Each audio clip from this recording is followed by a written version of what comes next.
Hi, I'm Ryan Moody, and this week on the blog post, not so much a fishing and boating tip to help you out, but more of a tip to help you in the hip pocket a little bit.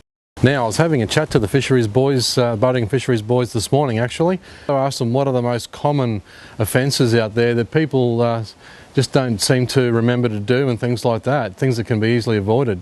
One of them is when you get your rego sticker, your rego certificate in your mail, make sure you put your sticker on. A lot of people don't do that. A lot of anglers still don't realise that even recreationally you must give a safety briefing to all passengers on board, and that's a requirement by law now, and a few people have found out the hard way when the fisheries have pulled them over and asked them, have you given everybody a safety briefing on board? And everybody goes, hey? Well, it is now a $227 fine if you don't do that. You must cover where all your safety gear is kept, where your EPIRB is, how to use it, all those sort of things, where your ignition keys are, where the life jackets are stowed. Life jackets have got to be the right size for the amount of people you've got on board, or the size of the people. If you've got kids, make sure you have a couple of kids' jackets on board as well. There's a number of things, like for instance, some motors won't start unless they're in neutral, or most won't, but in the tiller situation you've got to explain that to people. So basically you do have to give people a good rundown of your safety issues on your boat, because if something does happen to you, the other people really need to get home.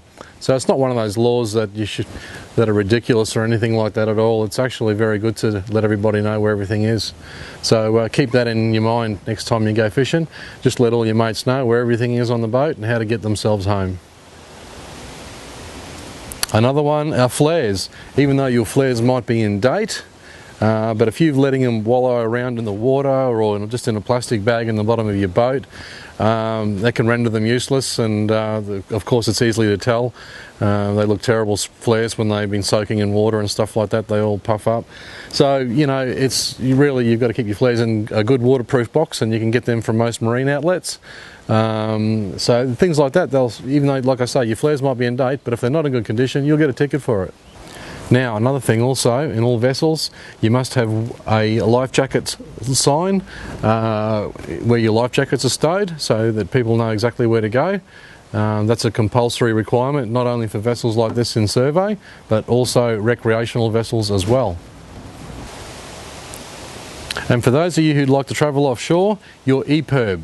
Every 2 years you must redo the registration so that they can keep updated with your details, and also you must remember to put the sticker on them, because if they find your EPIRB somewhere floating out in the middle of nowhere, they don't know who or where it's come from. So that's two other tips. Always make sure you do everything right regarding your EPIRBs. Now, we hope a few of these little tips will help you keep a little bit more money in your pocket and not the government's. So feel free to share it with your mates, especially those ones that forget those little bits and pieces as well.